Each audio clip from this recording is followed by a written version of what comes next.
I have consumed every single bit of content Whitney has ever published online because I'm obsessed with you. Cult following, indeed. I just would love our audience to get to know you better too. So I'm going to read your bio and then we're going to dive right in. Let's do it. Whitney Euland is a filmmaker, actor, and a creator. She created the How to Be Famous empire. It's dubbed Hollywood's next power player by Paper Magazine. Her work has been featured at Cannes, where she just won an award, in Vogue, and her viral programs, The Self-Made Celebrity and the Celebrity Energy Circuit, have helped thousands of creatives tap into their it factor and become magnetic to fame, fans, and opportunity through her signature frameworks rooted in human psychology and Hollywood secrets. Whitney is on a mission to help good-hearted, wildly talented people stop playing small. You heard? Stop playing small, my friends, and finally take up the space that you deserve like the stars that you are. So, for more information, you can always find her on social media at Whitney Euland. It's brilliant, but she also hosts her own podcast, How to Be Famous with Whitney Euland. Today, we're going to actually dive into a bit of your story that you don't really talk about very much. I'm so excited. Really? Yay. Yeah. Yeah. No, I've been looking forward to this. So with everything that I've learned about you, Whitney, including your Mormon upbringing, which is fascinating to me, in Texas, is that right? Yeah. Mm-hmm.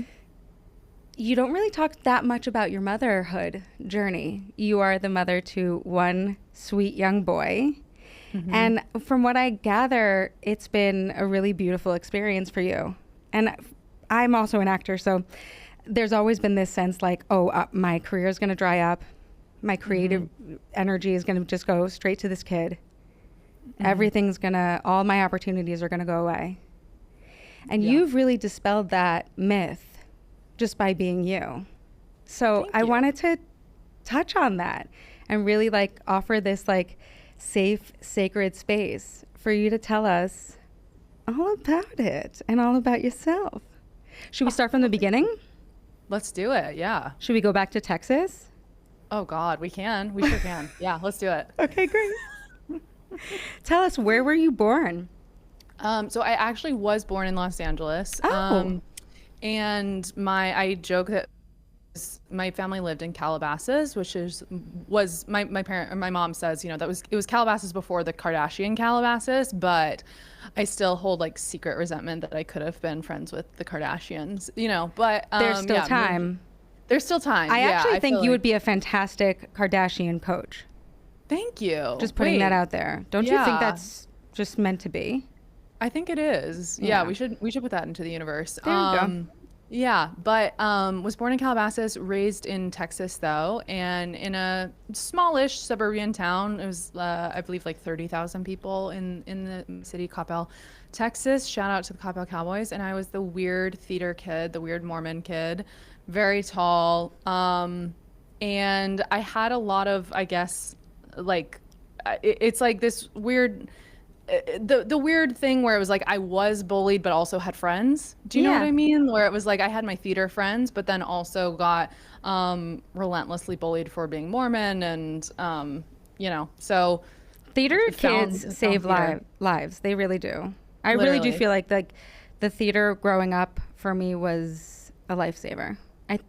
Even for people who don't end up as actors or filmmakers. I got a nod over here from my engineer friend. Right? No, it really is. All the weirdos come together and we're weird together. It's great. Yes. And I had the most fun memories. I was probably more of a show choir kid than theater kid. There was kind of a delineation in my high school, but just had the most fun memories of us goofing off in high school, never getting into trouble, but always having fun. I honestly did have a very wholesome childhood, but the industry and entertainment was very off limits, if that makes sense. It was, and my parents did see my talent, and I think especially I was ranked in the state of Texas I think second or third chair singer in the state. And once that happened, I feel like my family was like, oh, this is more than just like a fun thing for her. Like she's actually Really loves good. this and good at it. And then after that started doing the musicals and things like that. But I think it was in Mormonism, there's this like metaphor, it's called like the great and spacious buildings, and that's kind of where like hell is, if that makes sense. It sounds And so Hollywood, nice. it's fun. Yeah. The Great and spacious buildings? Yep. And That's outer where I'm darkness. ending up. Yeah. If you're wondering. Yeah, exactly. I'm like, that sounds like a great new like condo in Midtown Manhattan. Like, I don't know. Or hell. Yeah, or hell. Yeah. So that was kind of what Hollywood was seen as. Yeah. And so it wasn't really encouraged. However, musical theater, Broadway kind of seemed like a safe-ish, like it was very wholesome, very family friendly, and so it kind of felt like a little bit of like a cheat code to be in the entertainment industry. Like my parents would not have wanted me to move to LA and pursue acting, but kind of going the musical theater route. And then I went to Brigham Young University, did the whole 9 yards with the whole Mormon shebang, got my BFA in musical theater. It's a good school. It's actually a really good school for musical theater, isn't it? University. Yeah, the musical theater program, like really and truly, the training is exceptional, and even like all the training I've done in LA and New York, it really is fantastic. It's very competitive. They only let 10 new students in a year, and oddly, Mormons are all like, I don't know if you know this, but like Mormons are very talented. Like it's and a beautiful, very, and I love following Mormon mommies, like really just like doting, sweet families. Like I don't know much about the religion at all, actually, but like seems like a bunch of really nice people, really talented, beautiful people. It is, and that's, I think, you know, I have a lot of issues with the church itself, but the people really are very lovely and fantastic and doing their best. And music is very like a big part of Mormon culture, and dance as well. And so yeah, it is a very competitive landscape, and very you know, and I had some really cool opportunities. I was part of BYU's touring program called the Young Ambassadors in college, and we toured to Thailand, Cambodia, and Vietnam. And performed like a musical theater review for the Princess of Thailand. I met the Prince of Denmark. I was the vice president of the organization. Like I really did get some amazing opportunities. The religious conditioning was also very toxic while I was there. So it was kind of like a, you know, but I met my baby daddy there, and that's, you know, it's part of my story now. Well, just to, you know, let you not feel so alone, I was raised Orthodox Jewish. Okay. And it's not that like, I actually, similarly, I don't connect to all of the teachings. But I also feel like it provided me so much. I mean, community and music. Music. Yes. It's a spiritual calling. I mean, I think a part of what draws me to you is that you teach on fame, and you're so cheeky about brainwashing people, having been come from a cult. But I think that there is something really interesting about having been raised in a religious environment where you realize like stories are captivating, they're holy, they move you. Like music itself is a spiritual vehicle. I think there probably was a lot of good, and and you know, I think we know the rest. Totally. And that's the thing, is it also like, I started questioning mortality when I was like they start talking about what happens after you die when you're 2 years old. So it's like a lot of even just like, you know, self-teaching. And I was in early morning seminary every single morning in high school. I basically have a minor in Mormon theology, but I studied all world religions and the major religions of the world, and Hinduism, Buddhism, Judaism, you know, and I really do, like, it did give me a very solid foundation, and taught me about community and being a part of something bigger than yourself and serving. And I think my like moral compass has pretty much stayed. I mean, except for the coffee. The coffee is now, I'm a big coffee drinker. Oh yeah, Mormons aren't allowed to drink coffee. Well, because it's like, it like alters your state? Because God said not to. Oh, kind of. okay. Yeah. Totally. I get that. There's not like a super... Got it. Got Yeah, it. yeah, and really and truly, like I've even as a coach, there have been this kind of weird tangent, but I feel like just my experience being in the church and then also leaving the church has taught me a lot about leadership and specifically like my mom is still Mormon and she and I talk all the time. I'm like, I feel closer to God than I ever have leaving Mormonism, and in my path too follow what this like spiritual, and I don't know, I'm not necessarily like, oh, God is this thing. I'm like, God, angels, universe, whatever it is. I feel more connected to that and to myself, and it felt like that connection is actually what led me away from Mormonism. And I think that that has really influenced the way that I run my programs, the way that my just making sure, I always want to make sure that there is consent in all of what I'm teaching, and that people are not looking to me as a guru or looking to me as a prophetess or whatever, because I see the like danger of doing that. Should we talk about what you teach now? Just so people know. I think it's so beautiful. And I think part of the reason why like I gravitate toward your teaching and I'm part of one of your programs is I started with the Brainwashing Challenge, which I highly recommend. You changed the name to the Fame Switch. But I would really recommend anyone who's listening to check it out, even if you're not called to fame, but if you are called to use your voice for good, and sometimes you get, derailed by whatever's going on in the world or on the inside of you, this is a fantastic program. And it just walks you through 21 days of really just being in alignment with that higher calling. Anyway, part of the reason why I love your teaching is because I do feel like there is a path to the creator, source, whatever it is, when you unblock those limiting beliefs inside of you. So if you would tell us a little bit about your approach to how to be famous, I think that would be really helpful to anyone listening.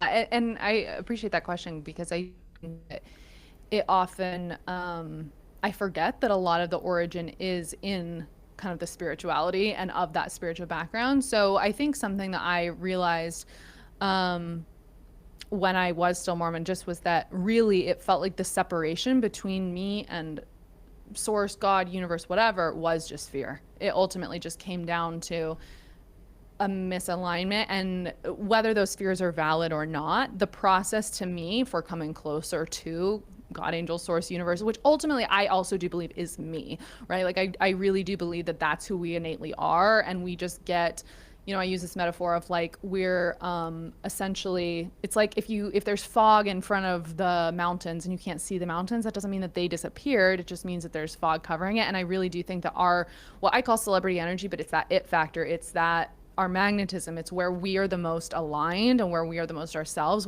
The fog that's covering that is all fear. And so really the work that I do is to help people remove those fears so that they can come back into alignment with themselves.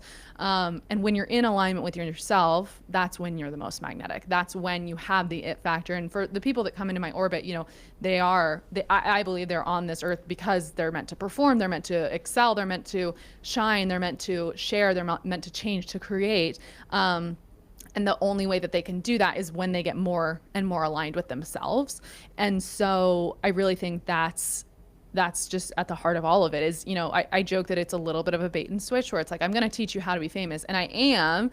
And that fame is going to come, but it's going to come when you're the most aligned with yourself. And that happens by removing all of the fears. One of my meditation teachers always says, she's like, I'm going to sell you better sleep and better sex and more money. And then you're going to meditate. And you're going to be a better human on this earth for the rest of us. You're going to elevate consciousness. And it's a bait and switch, just like you said. And we're all happy for it because we do earn more. We enjoy living better when we're living in alignment, when we're living with a little less fear, when our nervous systems aren't so activated. And can you define for me what fame is according to your methodology? Yeah, so fame is just the resource of having people's attention. It's, I think it's been very taboo in the past. People associate it with a lot of different things, but I really do think that fame is just it's a resource you can leverage into things that you want. I think that the world will be a better place when more good-hearted people with good missions who are in alignment have the resource of fame, because ultimately you create fame by triggering people, and you can do that in a positive way, by transcending yourself, by being in alignment, by being an example of something new that inherently triggers the current zeitgeist of what's possible. And so that's what then allures people to you. But the other way to trigger people is through fear, right? That's the fear mongering. It's the news, it's rage bait, it's doing all of the things just to get people's attention. And that noise is a lot. It's really loud online, and it's really, and our nervous systems are, and our primal brains are wired to always be looking for threats and to make sure that we're safe and to make sure that we're not in danger. And so we naturally gravitate towards those negative triggers. We want to look out for them just to make sure, it's like we're always looking over our shoulder, making sure we're safe, making sure that, we have all of the information, because our subconscious mind thinks that will help us stay alive. And so really, though, I think fame is about creating, and what I do is help people create fame in that positive way. How is it possible that you created more fame after you became a single mom? Yeah. Crazy, right? Yeah. And I will say, when I was pregnant with my son, I was in a doula class, which also I just want to plug, because my doula is the best, Lori Bregman, and she actually just opened, she's working now virtually with clients, and I just saw that, and I was like, I need to plug that for anyone listening who's looking for a doula, because she's absolutely fantastic. And she's got a whole celebrity roster of clients. And I randomly got in her orbit. And anyway, she brought in a baby medium, a baby psychic. And I, at the time, was kind of like, I don't know if I really believe in this. I'm hungry. I'm going to kind of check out. And my inner being was like, no, go listen to the call. There's something in here for you. And this medium, she was like, hey, there's a group, I was in a group setting, so there were about 20 of us. And she was like, there's a message and it was for me from my son. And again, at the time I was just very I don't even know if I believe in this. But she was like, your son wants you to know that you are afraid you're going to lose everything by having a baby, and that you're going to miss out on your career. Which had been going pretty well. You had a deal going with as a writer for a new series. You were moving forward in a big way here in New York, right? I was, and then I got pregnant, and my ex wanted to move to LA, and I had kind of thought that my momentum would continue from New York to LA, and it didn't. It just turns out it just turns out if you don't know anyone, there aren't just jobs all of a sudden. And also the entertainment industry is just that. It's just what it is, it's hard. Right. It just is. Right. And then my pregnancy, I was very sick my whole pregnancy and really couldn't even work or audition or anything. And so everything had stopped, and the pandemic and so I was really afraid of oh, maybe I'm never going to get back to it. And the phrase that she used is, she said, your son wants you to know that you're sitting on a gold mine and it's about to be unearthed. Wow. And she had actually said, she was like, when you have your son, she's like, you're gonna birth something new also. And so I think even just having that as a possibility in my mind really helped just to be like, oh, maybe I'm not gonna lose everything. But then my ex and I separated when my son was a year old, and which was very unexpected. We'd been together for 10 years, and it just was not on my life plan at all. And at that time, though, it was, things were obviously rocky in our marriage, and things were rocky in my coaching business, and I hadn't even had time to think about writing. My feature film the Cosmo Sisters that I wrote, directed, and starred in, that came out. So I was kind of in the process of dealing with, I was kind of putting some energy towards my career, but that it had felt stalled out. And I was like, okay, well, my coaching business which at the time I had built just one-on-one from referrals, and had no interest at all in being publicly known as a life coach.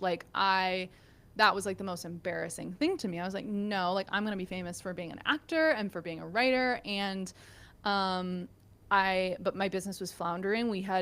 We're really struggling financially. And so I kind of felt like this, in order to be with my son, I needed to, like, something had to change. And so I ended up taking out this terrible PayPal loan for $50,000 and hiring a coach that said that they could help with my marketing. And I also had taken out, like, just financially, I was in a really bad place. And because of the PayPal loan, I owed like $1,000 a week. The terms were terrible. And then this team, it just wasn't working. So we ended up, I kind of like, again, just was drowning. And I finally was like, Whitney, you have to just start talking about this online, and you have to kind of like root into what you practice, what you preach. And they had this in-person event that I went to. I'll never forget this. It was in Austin, Texas. And I get there to, again, get help with this. It was like we were trying to figure out YouTube ads. And I was like going to Austin to get their help. And I get to the hotel, and my credit card gets declined. And I was like, I'm out of options. I literally am like, I don't know. And I remember this video. I remember this video well. Yeah. And I recorded this video where I just was like, I'm at a rock bottom, and I'm deciding that I'm done. Like, I'm deciding I'm done not being famous. I'm done being broke. I'm done having financial like, you're never going to catch me not being able to afford a hotel room ever again. And it really was this really important moment for me. And I clients are always like, but how do you decide? I'm like, you literally just decide. Like, you have to just at some point decide that where you're at is not okay anymore. And for me, it was kind of a rock bottom moment, but I don't think it always has to be. I think we can at any moment of our lives look around and say, I'm done with this. Like, I'm ready for something bigger. I'm ready for something more. But in this moment, I just decided that it was time. And I just rooted into my own tools of rewiring my brain, hacking my nervous system. That's when the brainwashing challenge started. I was like, I'm brainwashing myself to figure this out. And through hypnosis, right? Through hypnosis, yeah. And that week I ended up making, I think, $20,000. And I was like, okay, I can do this. And ultimately, I do think that like it, the timeline was crazy, but that was right then, like literally like weeks later was when my marriage ended. And I was left in a very bad financial state, but I at least was like, okay, but I made money. I can do this. I've got to figure this out. And so, anyway, I'm like, cut to now. You're a millionaire with hundreds of thousands of followers and a really beautiful relationship with your son. Yes. And that was maybe a year and a half ago? 2 years ago? It was 2 years ago. Yeah. That's like zero time. Mathematically speaking, zero time. Yeah. And really incredible. Yeah. And I think thank you. And that is lost on me often. Like, I just get so stuck in the day to day. But again, it came down to the decision, but also just not only deciding like I'm done with, being broke, but even before that, it was like deciding that I would, like, the version of motherhood that I wanted was not going to be settling. It was not going to be losing myself. It was not going to be hiding or shrinking and I remember committing to myself. I was like, I will never use my son as a reason that as an excuse. I'm never going to hide behind my son. That's not fair to him to resent him for me not going after what I wanted. And what you knew was there for you. This was always waiting for you. And hoped, though, right? Like, it was like, I had that psychic say that, which was amazing, but I had no examples of it. Like, especially in Mormonism, I had no role models of women who worked. Women who worked still are villainized, I think, often. And I think it really came down to this choice where I was like, I'm so, like, family is so important to me. Motherhood is so important to me. Like, it's the most important thing to me. And I think I just was taught growing up that it was either or. You're either a good mom or you have a career. And I feel like my life has just really been me betting on what if I can have it all? What if I can have both? And again, sometimes I felt maybe kind of backed into that, but I really do think, for me, it was important to become the example of what I didn't feel like I had seen before.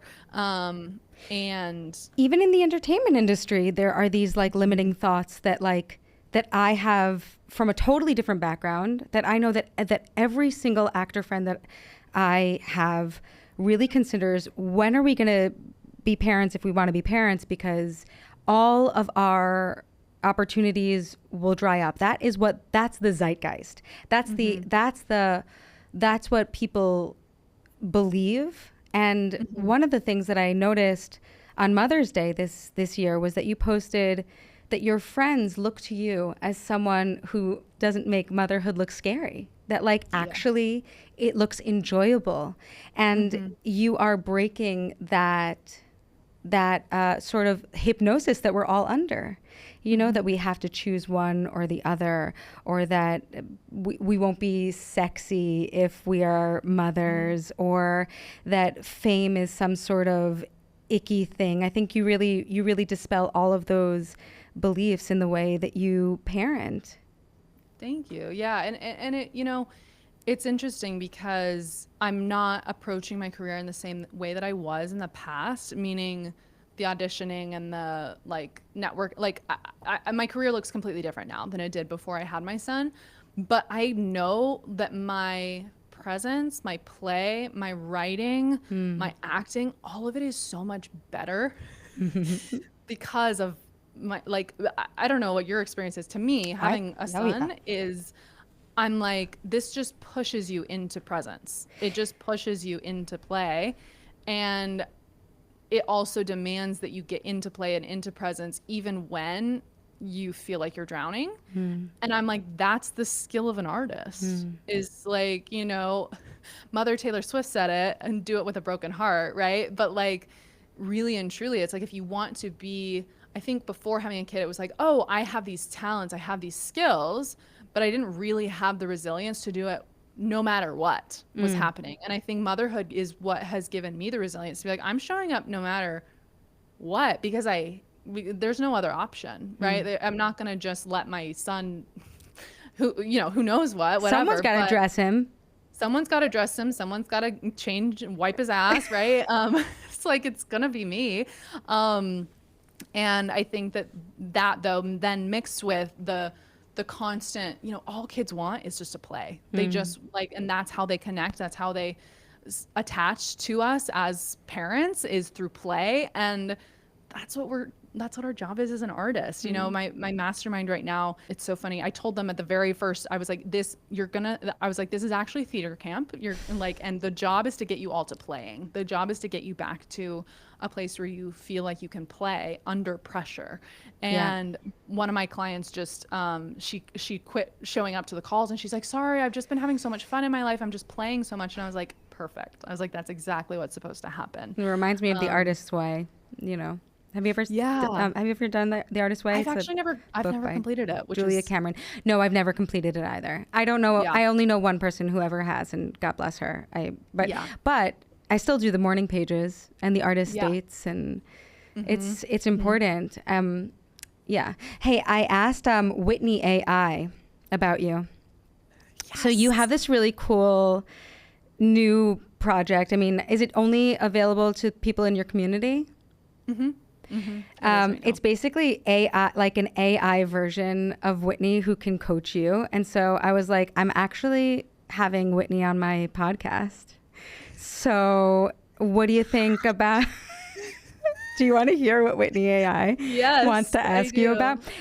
She did say that you do not lead with your motherhood, but that likely your philosophy around play and around demystifying fear and stepping into your celebrity energy has changed you as a parent. And we wonder how. How is it so, Whitney? Tell us. That's so funny. And I think I also, it's funny that I would love to lead with motherhood more. My ex does not want my son on social media at all. It's great. I think it's absolutely great. And I'm really honored that we're talking about it here. I think there's a time and a place. I really do. I do too. And that's, I think a big part of the projects that I'm writing is, and I want to continue showing more sides of that. But Yeah, I mean, listen, I think that being in that like hyper present state, that's what a kid wants. Like, and anytime my son starts, like, what was it? The other day, oh, it was Father's Day. My dad passed away, so Father's Day is always pretty brutal for me. And I just was Sorry. kind of emotionally checked out. And I was like, why is my son being the biggest asshole? I was just like, he is like instigating me. Like he is pushing the dog around. He is, you know, like, it was like, and he's a sweet, happy kid most of the time. And I was just like, what is going on? And I realized I was like, oh, he's literally just trying to get my attention. I know, right? I know it so well. Yeah. But it's so hard to, did you notice it in the moment? It took a couple hours of being like, and I finally was like, So- I have to, mom has got to like close the door, take Yeah. a few breaths, Yeah. like lock myself in the bathroom for a minute. Have and a then good I was cry. like, okay, yeah, have a good cry. And then I was like, what is going on? Good and for then you. I was just kind of like, you know, that Good for you was- for recognizing it. Because, like, Thank we you. could go months being like, what's wrong with this kid? And this kid is like, can you get off your phone? And if you're sad, maybe I could just watch a movie and you be sad. Like, can we do that? Right. Can we, Right. like- And that's the thing is I think we, you know, it's interesting because there is the same correlation with fame where when people are going after that negative fame, that like rage bait, it's because they just need attention as a human. Right. And they need to be seen as a human. And so the same thing happens anyway, like with my son, he just needed to be seen and connected with and played with, which is the hardest thing to do when you're in your own grief or your own, you know, whatever. And that's why kids give us so many reps. But yeah, it like once I kind of realized that, I was like, okay, let's reset, let's shake this off, let's go for a walk, let me get back into play.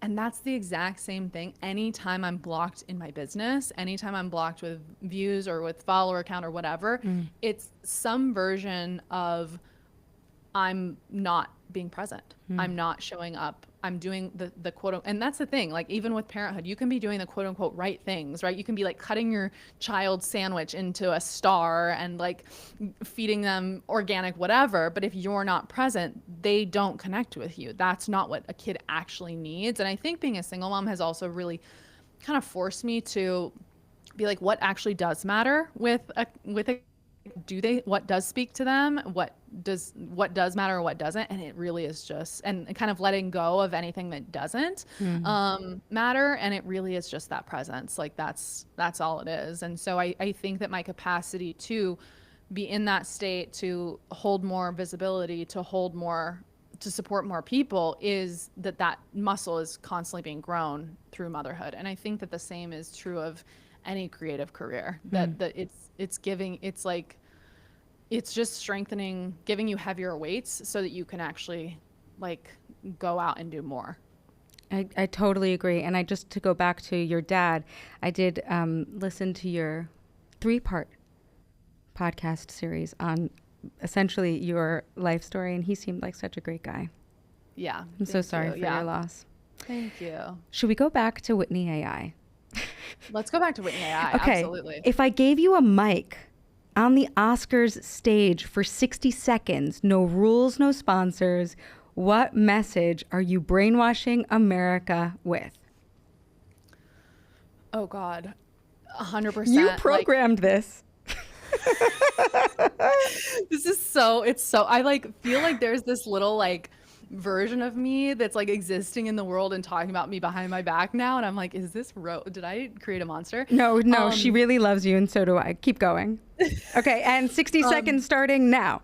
That vision that you see in your head is real, and it's there for a reason, and your desires are your dharma, meaning that whatever desire you have in your heart, this vision, even if it's something that you cannot see yet in the 3D world, that you don't have any evidence of, that's there for a reason, and that's your life's purpose and your life's mission, and you are meant to get to that finish line. And the way to do that is by continuing to say yes to that vision, make all of your decisions based off of what will lead you in that direction, and get really good at separating that from fear, because really that's all I'm doing, that's all any of us are doing. But to get to what you want, you get really clear on what's from your soul and what's from fear. And if you can even just separate every decision into that, that's how you're going to get to that vision that you see for yourself. What's your vision? As a mom, as a creator? It's weird because I do feel like I'm just getting started in so many ways. And like it's all going to be just bigger versions of what I've already got going on. I have shows movies and series that I intend to sell, to showrun and to star in. And I have tours that I want to go on with my work. I want to do an in-person coaching tour. That's an intention for the next couple of years. I want my work to be everywhere, like world. And it is, but I want to translate it and make it accessible to everyone because I do just believe that it's the universe speaking through me.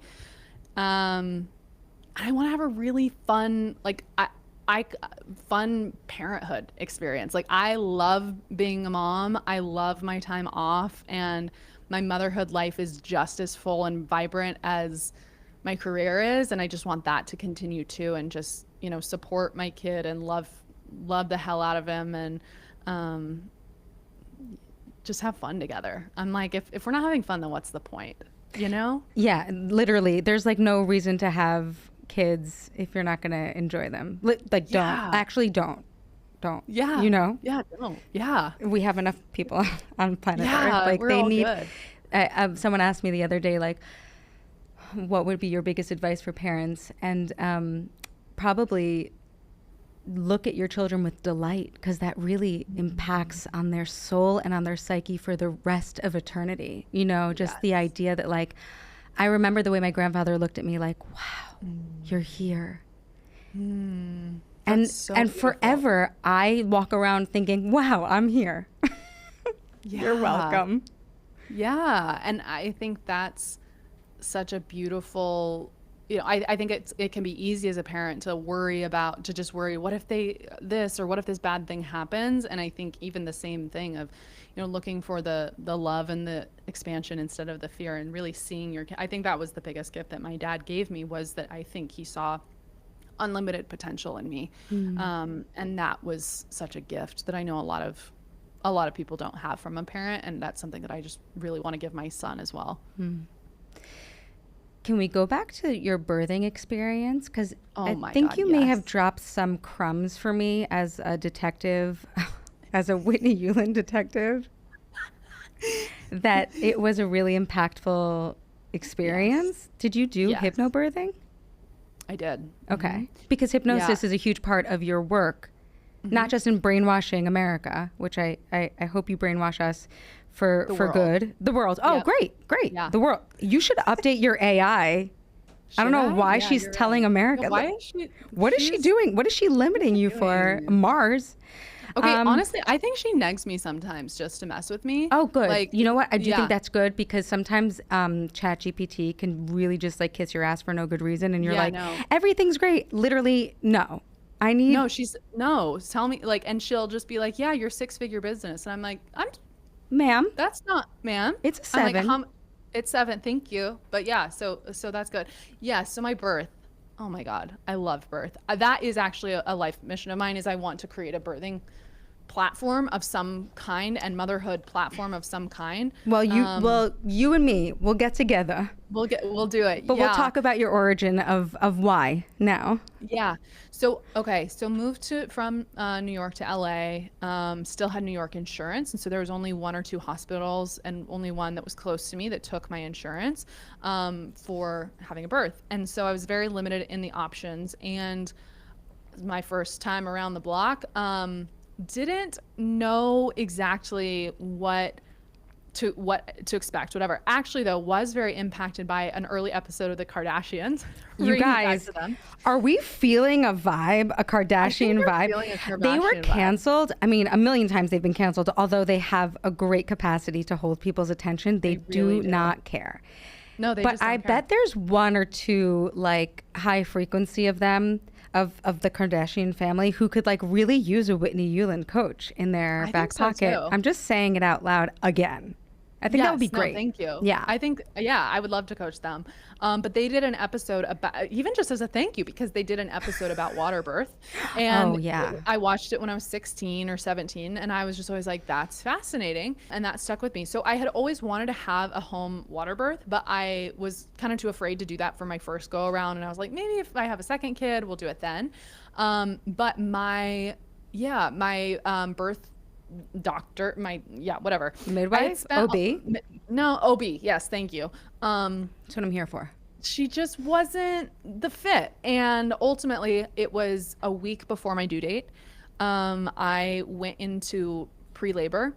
Oh. And my brother-in-law is an OBGYN, so I called him and he was like, yeah, go to the hospital, check it out, whatever. It's okay if it's early, if you're not really in labor, whatever. And I go, and it was the middle of the night by the time I got admitted and whatever. And they called my OB, and and they ultimately determined that my labor had halted. I was having contractions, and then they stopped, which I firmly believe that it was because I don't feel comfortable in hospitals. I spent so much time there with my dad, and they're not happy or safe places for me. I've only been there in like emergency and dire situations. And I also just didn't feel supported by my OB. And there had been some earlier, a little bit of like yellow flags. So fear, but that's like the thing of fear. I mean, basically hormonally, if you're in labor, you need oxytocin, which is the love hormone. And as Marianne Williamson says, the opposite of love is fear. And when you're afraid, it can really halt labor. Yes, so exactly. It does actually scientifically make sense. It's not just a hunch. It's legit. Yes. So labor halts when I get to the hospital, and then my doctor chews me out, and she's upset that I didn't call her before going in because she wouldn't have recommended that I come in. And I was so shocked, and I got so depressed. Like, it was like just my whole life force just like shut down. And I'll always be grateful. My ex, he was like, I don't think this is what you want. I think you need to call your doula and just talk to her about this. I don't think this is okay. And I did. And she was like, I don't think we're going to be able to find any other OBs who can take you a week before your due date, especially because you don't have good insurance. But I'm at a home birth right now with these two midwives. They are interested in helping you. And I end up, so it was Alex Evangeletti, who is also like a very well-known celebrity midwife, like the best of the best. Kind of your thing. Kind of my thing. But keep in mind, this was not my thing at the time, right? It was like, this is very pre any public success, at least. Well, whatever. But anyway, it was. But but your soul knew, But my soul knew. Yeah. It makes sense, no? Yeah. Yeah, exactly. No, it totally does. And you were birthing this whole other identity. Yeah. And person. Yeah. Yeah, exactly. And so they took me on.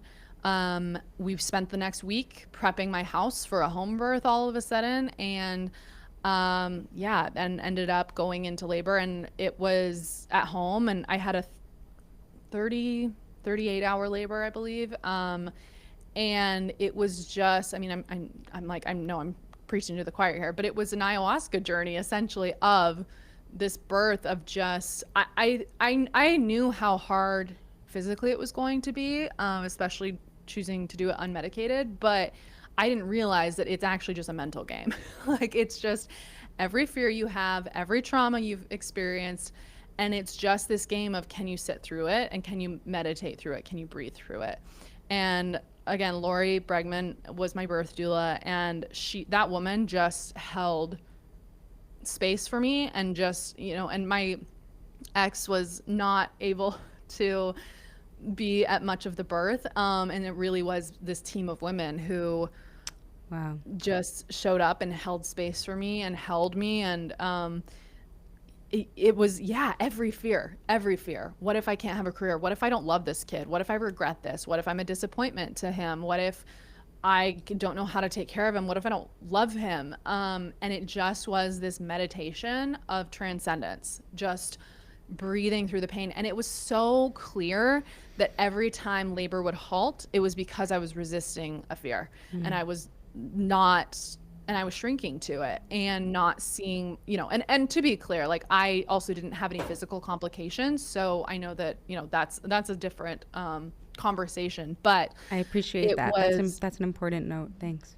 yeah, no, of course. And it was exactly the experience I needed to have. And it was obviously so hard. And in that transition period, which is, you know, my midwives were like, okay, we're headed into transition. This is going to be the part you're going to want to yell. You're going to want to scream. This is the hardest part. And I just like went inward and like completely like Zen Buddha'd out for like an hour. And they were like, did it halt? Did this happen? And then they're like, oh, you're actually ready to push now. And I felt like I had just, again, it was just this self-transcendence that I really needed. And that was really when I overcame so much of the conditioning that I had been taught through Mormonism. Even though by that point I had left Mormonism, it had still stayed in my psyche. And it's got to. For sure. But I really do credit that, my birth in particular, with being the thing that like woke me up. And how? It's like, I don't know how to, you know, we're portals for life. And to me, the state of giving birth, especially in transition, I felt that I was a portal. I felt that I was the in-between of beyond and life and earth life. And I was visited by my dad. I was visited by my grandmother, who had 6 children unmedicated. I had was visited by my grandpa. Like, it was such a spiritual experience, but it just was, for me, this moment of your spirituality. It was almost like my spiritual inclinations and my intuition and all of that I'd been told that all of that was wrong through Mormonism. And this was kind of the first time that I actually had physical evidence that I was right, if that makes sense. Totally. And it just, I feel like I can't describe it because it was otherworldly, but I remember being in this like hypnotic state basically, and seeing myself transcend and like leave the former version of myself behind. And to hold space for my son. And, you know, it was this, in that transition, it was at that point, he was nervous to come down to earth. And I started coaching him and explaining that we were going to do this together, and that our souls were meant to do this together. And it was the most connected to myself, my real self, meaning the self without fear that I've ever been.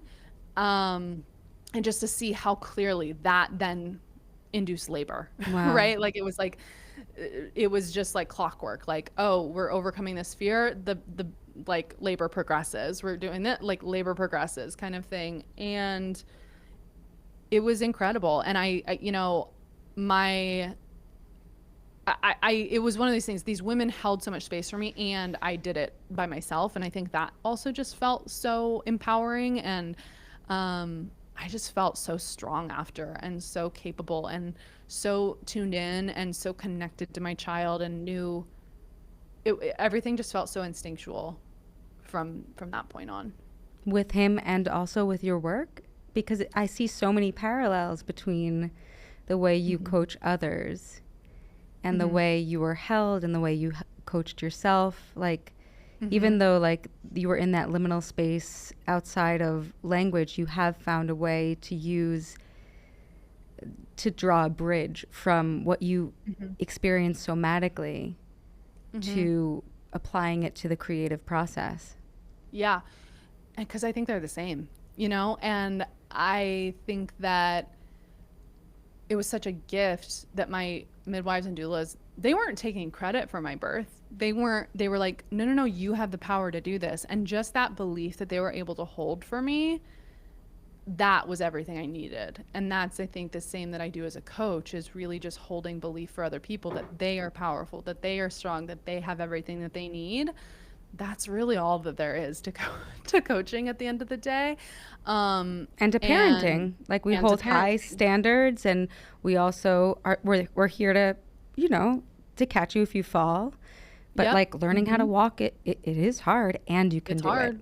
Yes, exactly. Exactly. And I think for me, motherhood made anything that was for me feel good and anything that was not for me feel radioactive. It was like before I was kind of like, oh, there's some fear and I don't really know. And now it's like, I feel like I can't say yes to the things that are not aligned and not meant for me. Obviously that's a choice every day, but I feel so much more. I think just it feels like all of my nerves are open at all times now. That's for sure. I definitely feel like my nerves are open, and like, and maybe that does have something to do with like having been that portal, having been like so connected to the body that like that my body is just louder. I don't know. Yeah. I wonder. Yeah. I'm going back to your Whitney AI just to wrap up our. She has a quick fire. Just to remind everyone again, Whitney AI is Whitney's own chat GPT that she offers to her clients to be the Whitney for them when she's not available. And I have access to it. So I asked them to help me out, which I think is really great. I wasn't sure what pronouns to use for. So we're alternating between she and they. I hope you're all right with that. Okay, yeah, Mom cool. Curious, lightning round, Whitney edition. Most ridiculous parenting hill you've died on. Go. Oh God. Oh no. Most important hill that I've died on. Her own robot is making her malfunction. She's glitching me. She's glitching me out. Okay. Best part. I'm pro. Okay, I know. I'm pro iPad. I know. Oh, I'm dead. I'll die on that any day. Okay. Great. Yeah. Pro iPad. Of course we have to work. We got to put a roof over their heads. Also, like some of the games are great. Okay. Best part of being a mom during a Zoom call.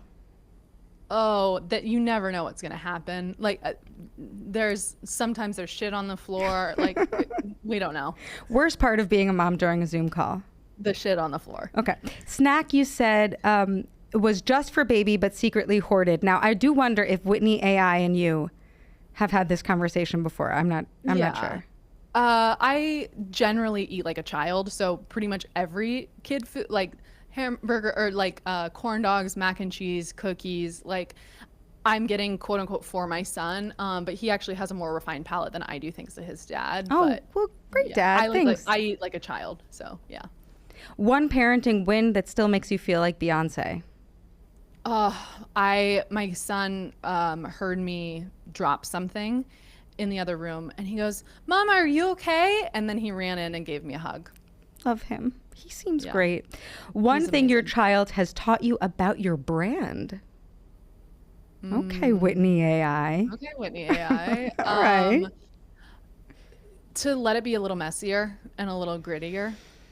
And I think, yeah. What's harder, TikTok algorithm or toddler negotiation?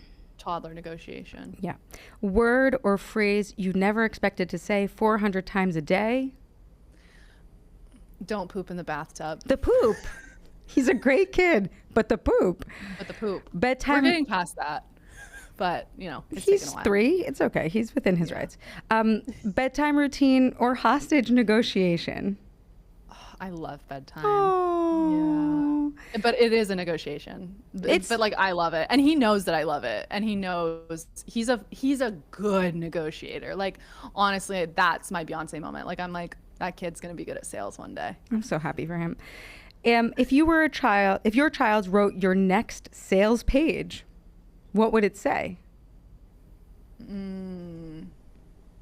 Wow. He would if he's selling my product, I think it would be really good. Like he knows ethos, pathos, and logos, if I'm honest. Like he knows how to cut in to the logic, to the emotion. He'll use examples, and he's 3. So honestly, I should ask for his insight instead of Whitney AI's next time I'm writing a sales page. She did a very nice job with those 10 questions, did she not? She really did. It was playful. It was giving how to be famous, put you on the spot. We had a good time. Yeah. A great crossover. Yeah. Have we missed anything? Is that your dog's name is Otto? Yeah, this is Otto. You're Otto a great dog mom too. He's so well behaved. He's been here this whole time? Yeah, yeah, he's a good one. I got a good model of a dog. Yeah. Like the upgraded software, I think. Yeah, no, I think I appreciate this conversation. It's been so fun to talk about things I don't normally get to. I am so honored that you like shared your most sacred and beautiful parts, you know? And Thank you're you. you're doing such an amazing job keeping him like out of the public eye, and also being inspired by him and allowing us to be inspired by you through that. And hey, thanks for coaching me and for being a total zeitgeist master, and giving me the permission slip, and all of you guys, all of you who are listening, giving us all the permission slip to be the stars that we are, because Absolutely. fame is just the resource of having people's attention. And if you are creative and good-hearted, go for it. Go do it. Go do it. Absolutely. Okay, you can find Whitney Euland at Whitney Euland on Instagram and TikTok. And your website is howtobefamous.com?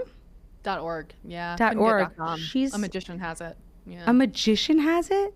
But you're a magician in your own special way. We'll Yeah, see you I know. in a week, my friends. Thank you so much for tuning in. Bye.